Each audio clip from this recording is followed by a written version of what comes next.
आज Nancy Pelosi के कारण ताइवान पर ऐसा संकट छाया हुआ है कि चीन अपने सारे नेवी और जेट विमानों के साथ रेडी है ताइवान पर हमला करने के लिए। आज के इस वीडियो में आप जानिएगा कौन है नैन्सी पेलोसी, आखिर क्यों चाइना बौखलाया हुआ है नैन्सी पेलोसी के ताइवान जाने पर। यदि चाइना ताइवान पर हमला करता है तो क्या ताइवान इस युद्ध को जीत पाएगा। इस वीडियो में आप जानिएगा चाइना ताइवान से जुड़ी सारी बातें।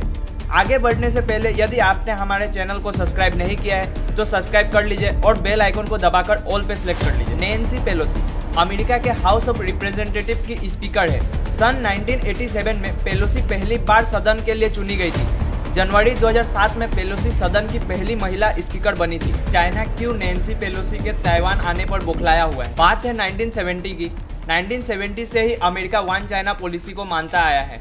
वन चाइना पॉलिसी का मतलब है चाइना और ताइवान एक ही हिस्सा है। अमेरिका भी ताइवान और चाइना को एक ही हिस्सा के रूप में मान्यता देता है, लेकिन अनऑफिशियली ताइवान को एक इंडिपेंडेंट कंट्री के रूप में भी देखना चाहता है। यही कारण है कि चाइना को लगता है कि ताइवान में किसी सीनियर अमेरिकन पर्सनैलिटी का होना साफ तौर पर इस ओर इशारा करता है कि अमेरिका ताइवान की स्वतंत्रता के लिए उसका समर्थन करेगा। हाउस ऑफ रिप्रेजेंटेटिव की स्पीकर नैन्सी पेलोसी अपने पॉलिटिकल जर्नी में चाइना को हमेशा से ही क्रिटिसाइज करते आई है, और खास करके तब जब मानव अधिकारों के उल्लंघन की बात हो तो पेलोसी हमेशा से चाइना को क्रिटिसाइज ही किया है। यह बात है 1991 की, जब बीजिंग के दौरे के दौरान पेलोसी यहाँ के तियानमेन चौक पहुंची थी। इस दौरान उन्होंने एक बैनर लेकर चाइना में लोकतंत्र की वकालत की थी। बता दें कि तियानमेन चौक वही जगह है जहां 1989 में चीनी स्टूडेंट देश में लोकतंत्र की मांग करते हुए प्रोटेस्ट कर रहे थे। इसी बीच चीनी सेनाओं ने उन पर टैंक चढ़ाते हुए गोलियां बरसा दी। इस हमले में हजारों लोगों की मौत हुई थी। पेलोसी चाइना में मानव अधिकारों के लिए एक सख्त आवाज टाइटल से लंबे समय से अपने वेबसाइट पर लिखती आ रही है। अमेरिका में कांग्रेस की ओर से मानव अधिकारों पर आवाज उठाने वालों के लिस्ट में नैन्सी पेलोसी का नाम सबसे ऊपर आता है। नैन्सी पेलोसी मंगलवार को शाम 8:15 में ताइवान में लैंड करती है। नैन्सी पेलोसी के ताइवान दौरे के आगे ही शी जिनपिंग ने जो बाइडेन को वार्निंग दिया था कि आंख से ना खेले। इस वार्निंग के बाद भी पेलोसी नहीं रुकी और कड़ी सुरक्षा व्यवस्था के बीच ताइवान पहुंच जाती है और वहां अच्छे से एक दिन बिताने के बाद साउथ कोरिया की जर्नी पर निकल जाती है।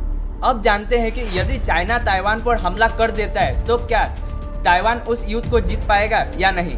ताइवान ने कुछ स्ट्रेटेजी प्रिपेयर करके रखे हैं ताकि वो चाइना से युद्ध लड़ सके। पहला है मल्टी लेयर्ड सी डिफेंस से चाइना की हर एक फ्लीट पर नजर।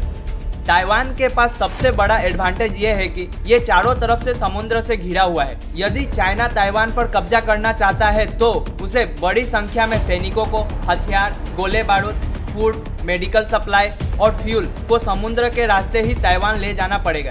यदि एयरलिफ्ट और विमानों से ये करते हैं तो उसकी सीमित क्षमता बहुत ही कम होती है। ताइवान चेन ऑफ आइलैंड इलाकों का एक श्रृंखला है। इन आइलैंड पर लगे सर्विलांस इक्विपमेंट चाइना के तटों से चलने वाले पहले फ्लीट का पता लगा सकते हैं। इससे पहले कि पीएलए के जवान ताइवान पर ऑपरेशन शुरू करें, ताइवान उन्हें समुद्री माइन, फास्ट ट्रैक क्राफ्ट और मिसाइल असोल्ट बोट के साथ साथ लैंड बेस्ड नौसैनिकों का भी सामना करना पड़ेगा। इतने सारे लेयर से गुजरने के कारण पीएलए की स्थिति कमजोर हो जाएगी। दूसरा है गोरिल्ला युद्ध। अगर मल्टी लेयर सी डिफेंस को भेद कर भी चाइना की सेना ताइवान पहुंच जाती है तो ताइवान ने अपने शहरों को गोरिल्ला युद्ध के लिए तैयार कर रखा है। 2017 की रिपोर्ट के मुताबिक ताइवान में मिलिट्री रिजर्व सिस्टम में 25 लाख लोग हैं और 10 लाख सिविल डिफेंस वॉलंटियर है। यह नंबर ताइवान की आबादी का 15% है, यानी हर 6 लोगों में से एक व्यक्ति इसमें जुड़ा है। आप अपने स्क्रीन पे देख सकते हैं कि किसके पास कितनी क्षमता है। ताइवान के पास man portable air defence system और मोबाइल एंटी आर्मर वेपन जैसे high mobility artillery rocket system है, जिसका इस्तेमाल ताइवान शहरी लड़ाई में कर सकता है। ये थी चाइना ताइवान से जुड़ी बातें। अगर आपको यह जानकारी पसंद आई हो तो हमारे चैनल को लाइक, शेयर एंड सब्सक्राइब जरूर करें ताकि ऐसे ही और भी वीडियो आप पाते रहें। धन्यवाद।